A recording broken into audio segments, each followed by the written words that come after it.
I'm what you could call a collector of bootleg Pokemon games. Pokemon Diamond and Jade, Chaos Black, etc. It's amazing the frequency with which you can find them at pawn shops, Goodwill, flea markets, and such. They're generally fun, even if they are unplayable, which they often are. The mistranslations and poor quality make them unintentionally humorous. I've been able to find most of the ones that I've played online, but there's one that I haven't seen any mention of. I bought it at a flea market about 5 years ago. Here's a picture of the cartridge, in case anyone recognizes it.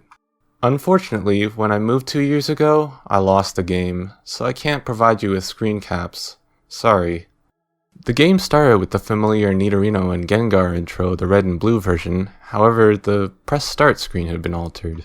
Red was there, but the Pokemon did not cycle through. It also said Black version under the Pokemon logo. Upon selecting New Game, the game started the Professor Oak speech, and it quickly became evident that the game was essentially Pokemon Red version. After selecting your starter, if you looked at your Pokemon, you had in addition to Bulbasaur, Charmander, or Squirtle, another Pokemon, Ghost. The Pokemon was level 1. It had the sprite of the ghosts that are encountered in Lavender Tower before obtaining the Sliff Scope. It had one attack, Curse. I knew that there is a real move named Curse, but the attack did not exist in Generation 1, so it appeared it was hacked in. Defending Pokemon were unable to attack Ghost. It would only say they were too scared to move. When the move Curse was used in battle, the screen would cut to black. The cry of the defending Pokemon would be heard, but it was distorted, played at a much lower pitch than normal. The battle screen would then reappear, and the defending Pokemon would be gone. If used in a battle against a trainer, when the Pokeballs representing their Pokemon would appear in the corner, they would have one fewer Pokeball. The implication was that the Pokemon died. What's even stranger is that after defeating a trainer and seeing Red received $200 for winning, the battle commands would appear again.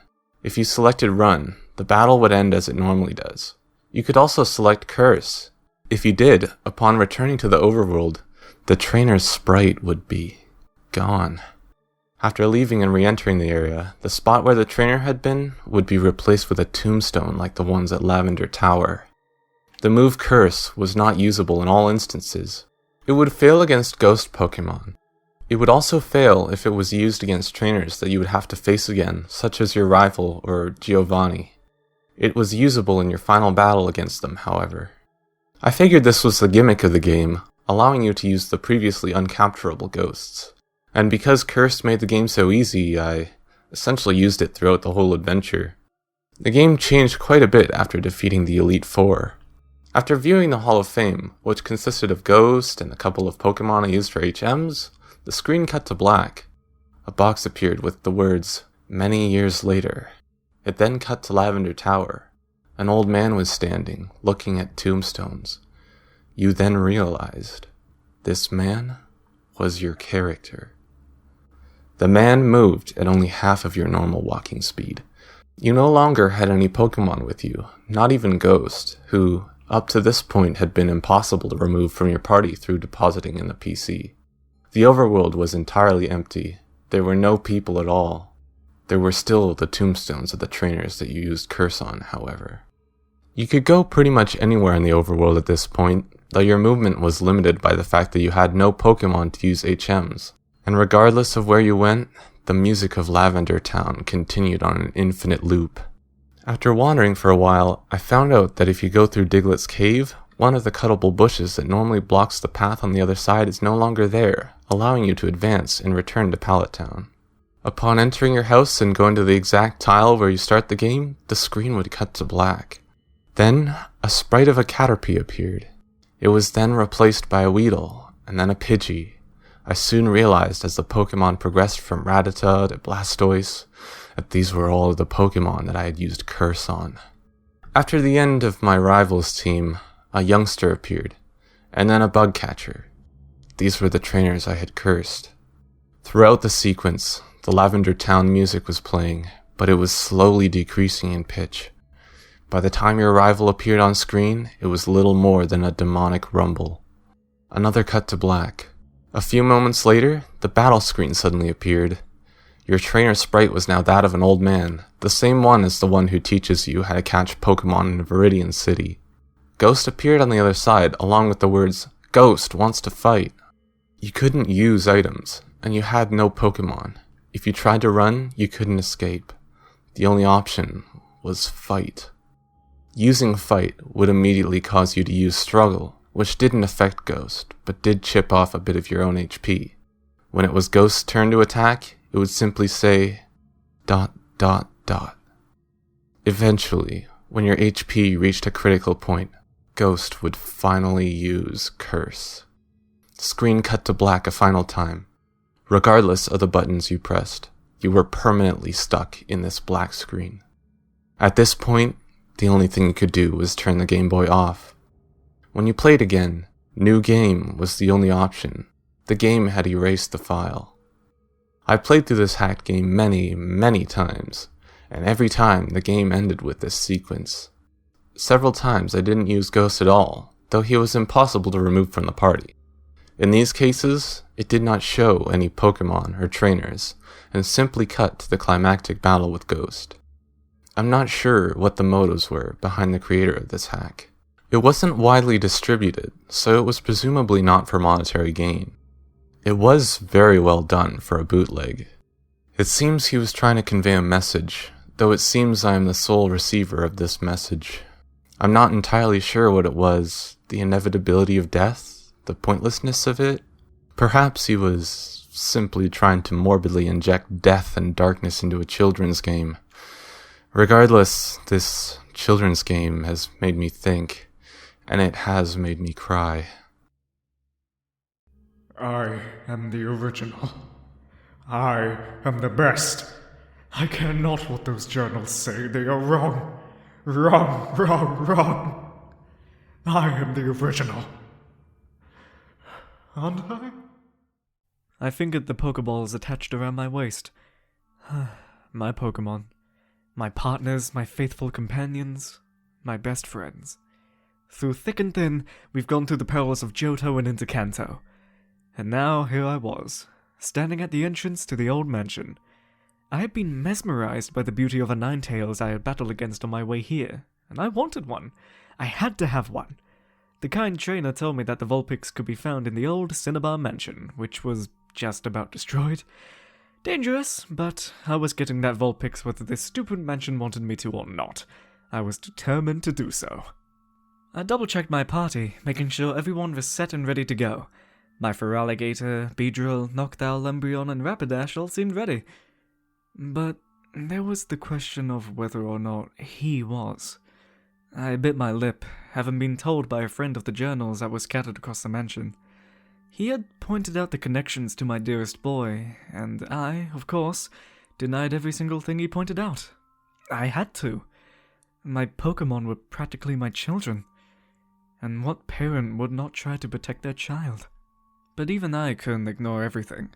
I just decided to keep him in his Pokeball for the trip, even if his psychic powers were good against the poison Pokemon that practically ruled the place. I took the ball and shoved it deep down in my backpack. I made sure I had plenty of potions, antidotes, and burn heals. After finding satisfaction in my stores, I slung the bag across my back and called out my Rapidash.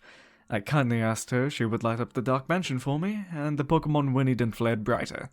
I smiled and thanked her, guessing that this was a yes. I'm so tired. Where are we? I can't tell. It's dark and stuffy. It's hot too. Too hot. I don't like it. Why can't I see? This feeling, why do I have it? Why do I suddenly feel so ice cold? Where are we? I felt the Pokeball rattle in my backpack. Considering my bag was so loaded with stuff, I was surprised I could feel it. My boy must be distressed. I frowned. I knew he didn't like being in dark places, but I still did this to him. He'll be upset, yeah, sure. but not as much as he would be if he was out. The lesser of two evils, I suppose. And I simply couldn't leave him in the storage system. He'd live. I slid my Pokédex out of my pocket, looking at the picture of the Vulpix on the screen, studying it. I scanned over its info and I'd be ready to fight this thing once I found it. Hell, I even bought brand new Ultra Balls for the occasion. And then, in the distance, that's when I heard its cry. My gaze snapped up from the screen, my eyes wide. My prize had come to me, it seemed. And hey, who was I to complain about that? But the little bugger spotted me. With its pinprick eyes, it took off down the decrepit hall. Grinning, I readied for Alligator's Pokeball and took after it, my feet pounding on the moldy carpet. I feel sick. I have a headache. Is there anything for that? Maybe for humans, but maybe it will work on me too. I'm not too different from them after all, no matter how much it pains me to say so with some of them in the world. Huh? We're moving. That sick feeling got stronger. But the air smells familiar. Are we in a cave? No. It's not a cave. It feels too strange to be a cave. Let's see. There's mold in the air. The air smells stale. We're enclosed somewhere. It's too dry to be a cave. The air isn't dusty. There's ash. Something's burning or has recently burned. That explains the heat, I guess. But there's something behind all of that. It's so familiar, it practically drills itself into my mind. And into my fear, it seems. Where are we? Am I in the bag? Is there something I shouldn't see? Why not? I'm strong enough to handle it. I'm strong enough to handle anything. I chased the Vulpix through the dark. All of a sudden, it took a sharp right turn into a room. Rapidash and I followed, my partner's bright flames penetrating the shadows that lurked in every corner. It was almost eerie now that I think about it. I turned to the far side of the room, and the Vulpix was trapped against the wall, hissing and spitting. And I just stood there and frowned. Water would just scare it more, so with a quick ember from my powerful Rapidash and a flick of the wrist, Vulpix was safely inside an Ultra Ball. I walked over and lifted up, tucking it into a pocket in my bag. I stuck it inside a PC once I got back outside, and I slung my backpack off, reaching down into one of the side pockets to grab an escape rope. And that's when I saw it. The journal my friend had told me about. Why was it laying on the ground as though someone had pitched the old book against the wall? What was inside of it? I had to know. My curiosity suddenly lurked into the front of my mind like a shadow on a sunny day. It was there. There was no getting rid of it. Even though I practically promised myself and my boy that I wouldn't. I reached forward and pulled the book towards myself, being extremely careful with the yellowed pages. I bit my lip, gently turning to the front of the book. July 5th, Guyana, South America. We have discovered a new species of Pokémon, but it seems all the members of this species are now gone, sadly. This makes studying the new Pokémon very hard. Luckily, we have recovered samples of the Pokémon's DNA. They appear to be very recent. Have these Pokémon only recently gone extinct, or are they actually still alive? Why does this sound so familiar? It's so painfully familiar, I can feel it in the back of my mind. Why can't I remember? I turned the page, surprised to find a few pages torn out. I turned to where the book was laying, finding scattered piles of tiny bits of torn paper. I frowned, because there was no salvaging that. I sighed and continued to read. July 10th, Guyana, South America. Due to its kitten-like appearance, we've decided to christen the new Pokémon Myuu. I smiled. Myuu was a very cute name. Myuu. Myuu.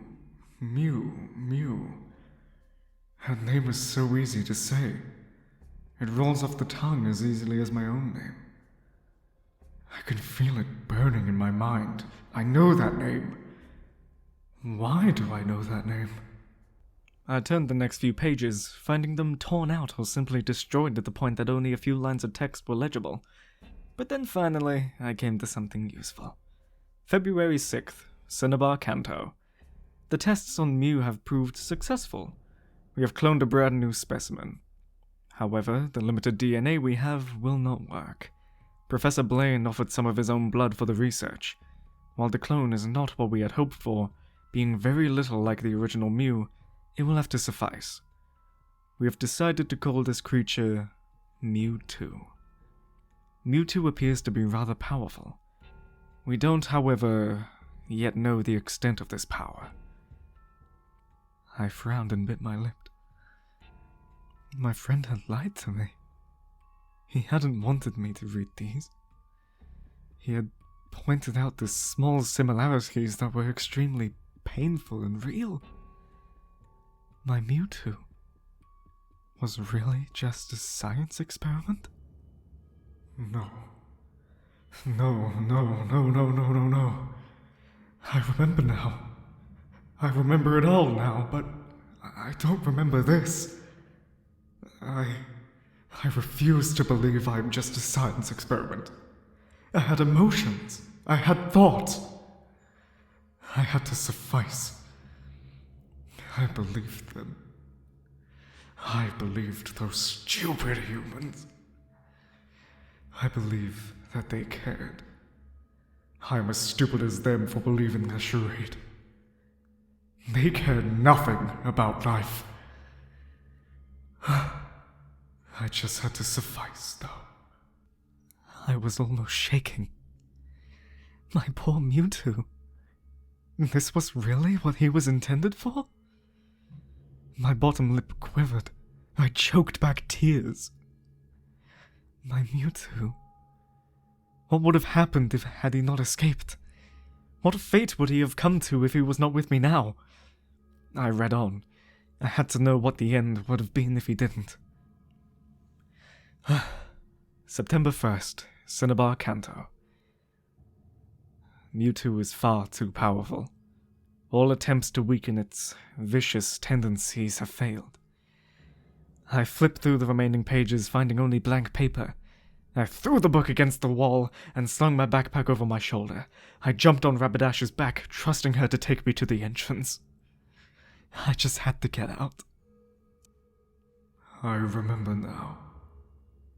Oh, so vividly. But no matter how many times I run it through my head, it just seems like a story. I am Mewtwo. I am myself. I am no one's clone. I realize I'm pushing into my dear trainer's thoughts, but I don't care. It's better if someone knows what I'm thinking. I have to get it out. I am the original. I am the best. I care not what those journals say. They are wrong. Wrong. I am the original. Aren't I? No matter how many times I say it, I can't convince myself it's true. Does anyone remember Pokemon Green? I'm not referring to the Japanese game with Venusaur on the box, I mean the one sold in American stores, with Scyther on the front. I seem to be the only one who remembers this game. I wish I never encountered it in the first place.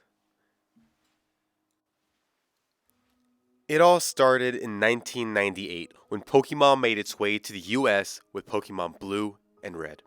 I was only 7 years old. A friend of mine had let me borrow his copy of Blue, and from that moment forward, I was addicted to the series.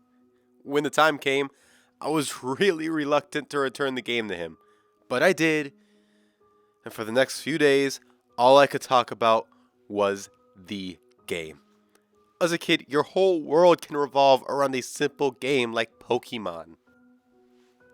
I ended up helping my dad with yard work a few days before my birthday, and I couldn't help but talk his ear off about Pokemon. And to my surprise, he said, "Get in the car. We are going to Walmart. Was he really about to purchase me my own copy of Pokemon? I was incredibly excited. This was one of the best days of my life. But it would also lead to one of my worst. We arrived at the Walmart and my dad told me that this would be an early birthday gift and I could only keep it if I behaved myself and did all of my chores. I would have done anything to get my hands on a copy of Pokemon. We went inside and made our way to the video game section, and there they were, sprawled across the shelves in a beautiful fashion. Pokemon Red, Pokemon Blue, and Green? I never heard of Pokemon Green, but the Scyther on the cover enticed me. I had to have it. I grabbed a copy, checked out at the register, and went home as happy as can be. That happiness would not last. When I arrived home, I ran upstairs to my room, tore apart the box, and took the cartridge out. The cartridge was very odd. I assumed it would have a normal picture of a normal Scyther on it. But just as the box did, instead the Scyther was off, set to the right, almost as if it was battling something that wasn't there, and it was almost glowing? The background was black, and underneath the Pokemon logo, it did not say green version, as I had expected. As unsettled as this had made me feel, I just placed the cartridge into my Game Boy. I turned it on and found instead of the viewing and intro like in Blue, it immediately brought me to a screen with only one choice. Continue. Where was new game? I wasn't too disappointed. My overwhelming curiosity compelled me to click on continue. I did so, and after a few moments, I found my character in what I assumed was my home. I tried to walk outside, but to my dismay, I could not exit the house. There were no stairs. I couldn't interact with any of the objects in my room. What the heck? I felt a sinking feeling in my stomach, realizing that my cartridge might be broken. And I might not be able to play this amazing video game after all. I shut my Game Boy off, took the cartridge out, blew on it, put it back in. It brought me to the same screen with the same option. Continue. I clicked on continue and it brought me to the same room. I tried shutting it off, blowing on the cartridge a few more times before I finally became too frustrated and just gave up. What the hell was going on? I told my dad about the game and he took a look at it.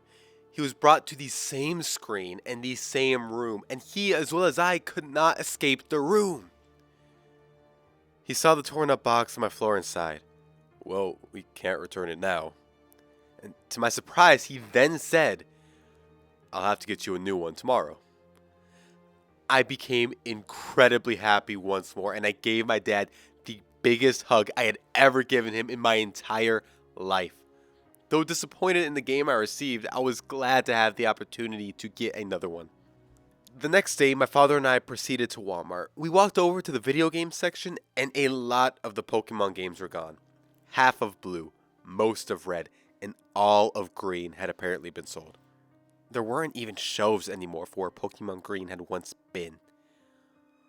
Wow, I thought to myself, Green must be popular. I wasn't upset. I wasn't intending on purchasing another copy of Green anyhow, seeing as it didn't even work out so well last time.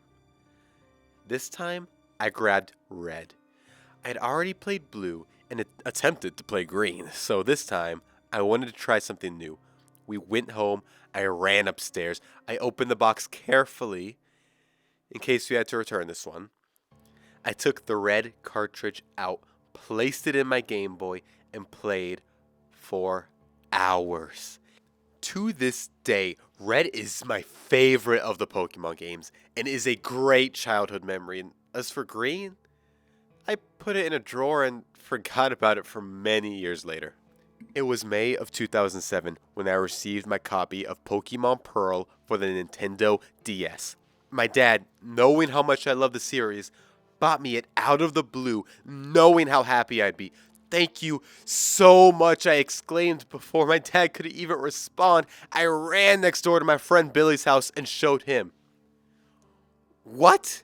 He said, my mom just bought me Diamond.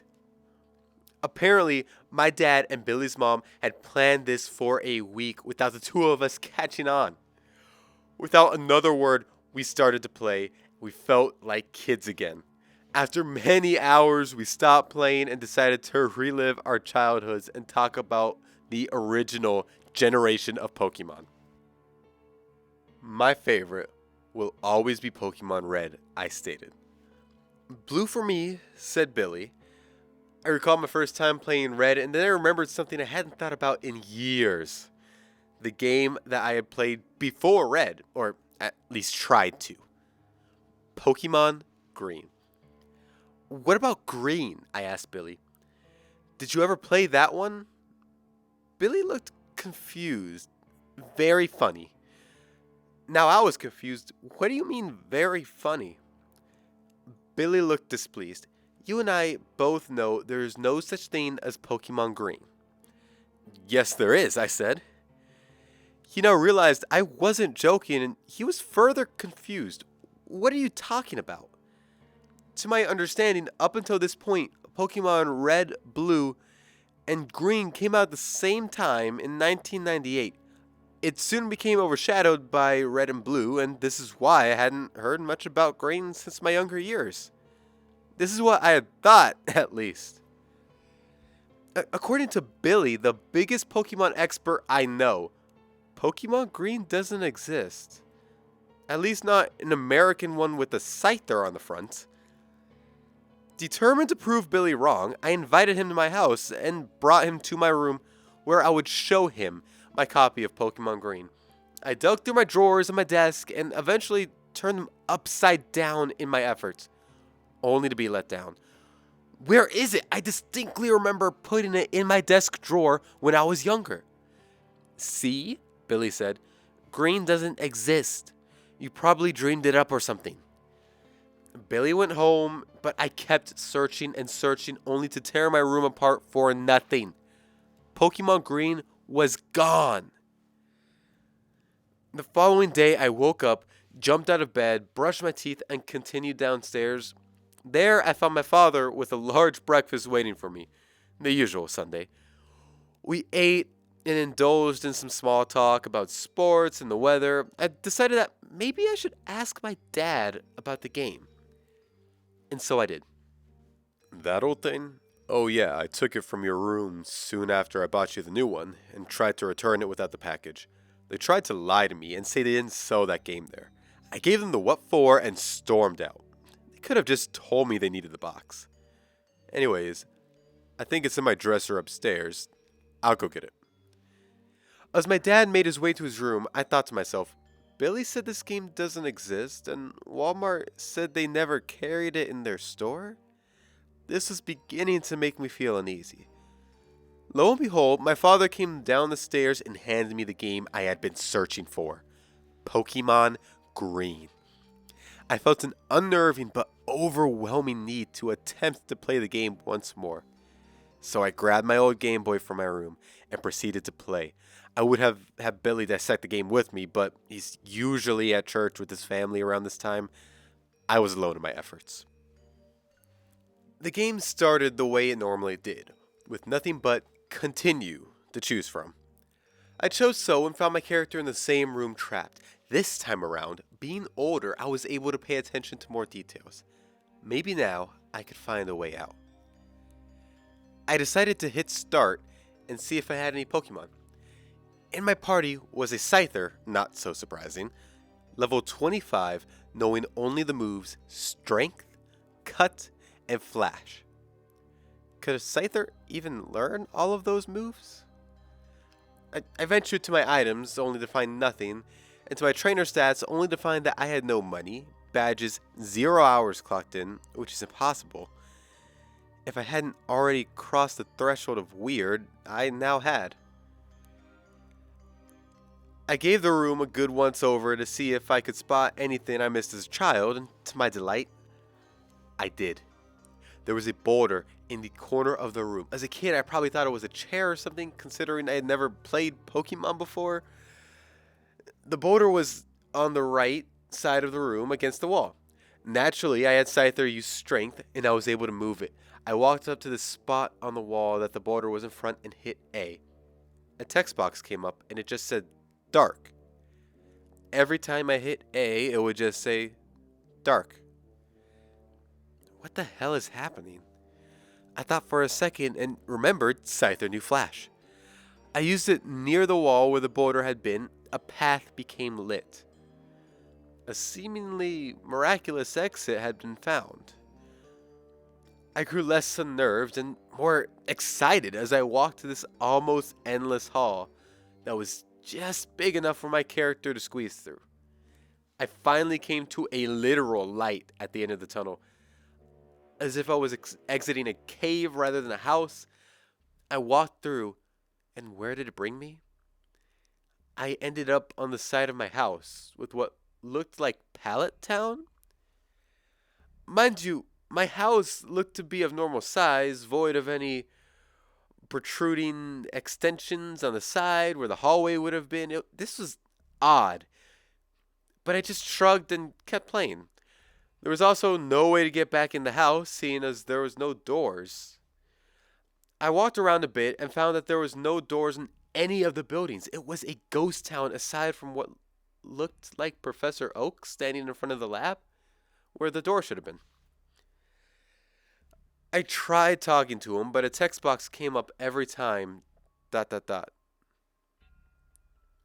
This made me feel on edge, but I marked on. The only logical thing left to do was head up to Viridian City. So I started towards the grass. Before I could even touch the grass, Professor Oak came up from behind me. What do you think you're doing? It's too dangerous for you and your Pokemon. A battle sequence started. Was I really going to battle Professor Oak? Sure enough, I was. The sprite for Professor Oak was strange. He was looking down at the ground, and the expression on his face made him look as if he were troubled somehow. Oak sent out a level 5 Squirtle, and I obviously sent out my level 25 Scyther. The Squirtle sprite looked the same as Oak, troubled and looking down. I beat it quickly, and Oak said, "Don't go!" He then said, unsurprisingly, a troubled level 5 Charmander. I beat him quickly as well. Oak resisted, restated, "Don't go!" He then sent out none other than a level 5 and equally troubled Bulbasaur. I finished him off. The battle was over, but not before Oak came on the screen one last time to say, "Don't go!" Professor Oak stayed there near the grass, silent, as I walked off towards Viridian City. Once he was out of sight, a text box popped up, probably from Oak, with the words, "I beg of you, do not leave. You won't be able to return." Unmoved by Oak's words, but unnerved by the creepiness of what I was now convinced was a hacked game, I pressed on towards Viridian City. Before I could reach my destination, the light illuminating my way disappeared. It became darker and darker until it was pitch black. As it became pitch black, I ran into a wild Pokemon. From this point forward, I will refer to the Pokemon simply as the Invisible. It was at level 100. It had no sprite or name. I was unable to fight it because every time I would choose one of Scyther's moves, it would say, "Scyther is too scared to move." I would run away from the battle and attempt to move, but I would find myself running into the Invisible again. Before I could even take another step, I was stuck. This happened about another 5 times before I finally decided to stay still and think, what if I use Flash? I had Scyther use Flash only to find my path to Viridian City dimly lit with a dark green tint. I continued, and the Invisible seemed to have vanished. I finally made it to Viridian City, or at least a dark green, dimly lit version. As soon as I stepped foot into town, a text box popped up that said, "Viridian City. Stay forever and enjoy the gym." What the heck? Stay forever? Enjoy the gym? I tried walking back from where I had come, but there was an invisible wall. I tried walking forward only to find another invisible wall at the tip of town. Oak was right. I could neither return nor leave Viridian City. I calmed down a bit and explored the town. Much like Pallet Town, the buildings had no doors, except for the gym. The only person in town was the old man who teaches you how to catch Pokemon, avoiding the old man whom I found creepy even in the normal Pokemon games. I tried the gym. It was locked. I had walked all around town and inevitably I had to talk to the old man to progress. Reluctantly, I did so. Hey, so you want to catch Pokemon, do you? You want to become a Pokemon Master, defeat the powerful trainers in the Pokemon League, and enjoy an endless life of solitude? I was then given a choice, yes or no. Endless life of solitude? I chose no. Well then, stay forever and enjoy the gym. What the hell? I couldn't enjoy a locked gym. I spoke to him again and found the same exact script, only this time I chose yes. He said, well then, you are well on your way to becoming what you've always wanted to be. But first, come with me. I will introduce you to a true Pokemon Master. He walked me to the gym and stood near the entrance. I tried to speak with him again, but it wouldn't work. I guess he wouldn't be introducing me to anyone. I tried the gym once more. This time, I could walk in. I was slightly nervous, but thought to myself, it's only a hacked game made by some mentally unstable Game Freak worker or something. Only part of me believed that. While the rest of me believed this game was a little more sinister than that. I had hoped it wasn't the latter. I found my character inside darkness. The gym was pitch black. I had used Scyther's flash, and the room became dimly lit with a dark green tint. As I had expected, the gym was nothing like the complicated maze it was in Red. Here, it was just a small room. At the tip of the room was what looked like Giovanni? I walked over to him and hit the A button. He said, unfortunately, this is where your Pokemon journey ends. There is nothing beyond this point, and you will remain in this room forever. I am sorry. What? That's it? It can't be. I walked around the room multiple times and tried leaving, but alas, I could not. I sat there disappointed. As creepy as this game was, I felt such a strong need to finish it. After a few moments, I tried to speak to Giovanni again. This time he simply said, I am sorry. Every time I spoke to him, that is all he would say. I am sorry. I tried talking to him from the side, but it didn't work. Then I tried talking to him from behind. In the space right before the wall at the end of the room, he turned and said, I am sorry. I truly am. A battle sequence started. Finally, productiveness. Giovanni had no choice. Came up in the text box as opposed to Giovanni wants to fight. That was weird, but I brushed it off like every other weird thing in this game. This battle had started. Giovanni sent out is all the next text box said. And the Pokemon he sent out was none other than the Invisible at level 100. I once again sent out Scyther against what I could only assume was a Pokemon. This time, I could actually fight. Every time the Invisible used a move, it would say used ... and nothing would happen. Every time I used Strength or Cut, it would miss every single time. So the battle was never going to end. Finally, I decided to use Flash. What happened next was quite unexpected. The Invisible became visible. The Pokemon was none other than a Scyther, but a darker version. Much like a dark green tint cast over the town, the sprite was also strange. I could only describe it as sinister. Evil looking, I guess. We fought. My moves didn't miss this time, but they did little damage to a level 100 Scyther. The dark version of my Pokemon now knew the moves of my Pokemon as well. And after using Cut twice, my Pokemon was defeated. Giovanni came on the screen once more and said, "I am sorry." I was then back in the gym. Even though my only Pokemon had fainted, I double checked and the Scyther did in fact have 0 HP. I walked to Giovanni and talked to him one last time. This is what he said. "You have to find a way out. He has control over us all. You will only be another victim. There is a door." His sentence was cut off by an animation. The animation was of Scyther grabbing Giovanni from behind. I stared at the still image for a while. Giovanni looked so frightened that it made me sick to my stomach. After maybe 3 minutes, the image faded out. I was back at the gym. The room was the same, but Giovanni was gone. I tried to leave, but as soon as I reached the door, another animation started.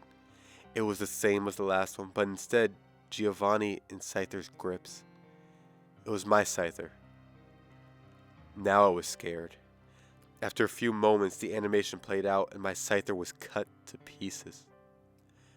Even in low quality of the animation, it induced a great amount of fear into me. The animation ended and skipped to an image of my Scyther's head, looking ever so frightened as it lay there in the darkness, and a text box popped up saying, "Nothing more than you failed." Here the game froze. Disturbed, I slid the cartridge out of my Game Boy and threw it at the wall. I ran downstairs and poured myself a glass of water after calming down. I called Billy and had him come over. I needed someone else to experience this. Needless to say, I was freaked out. Billy came over rather quickly. "What is it? What happened?" I explained everything to the best of my ability and he just laughed. "Yeah, right," he said. I told him I would prove it and ran upstairs and picked up the cartridge off of my floor and ran back downstairs and showed him. He was unimpressed. "How long did it take you to make this?" I was a little angry at this point. "I didn't make it. It's real. Play it. You'll see." I handed him my Game Boy and he put the cartridge in. He turned it on, but nothing happened. He took out the cartridge, blew on it, but to no avail. It didn't work anymore. I must have damaged it when I threw it against the wall. Billy laughed again. "You had me going for a second." He then left and went home while I sat there, still taking in what had happened just moments before Billy arrived. I thought aloud, Giovanni said there was a door. Maybe I should have looked for it instead of trying to leave? Really, my thoughts are pointless because to this day, I can't get the cartridge to work. I wish I'd looked for a door and avoided seeing that animation. In a way, it traumatized me and I haven't been the same since. As you can see, I still have the cartridge. I scanned it using my printer so you can see a close-up photo of what it looks like. I know it's a little blurry, but it's the best I can do. This game is real.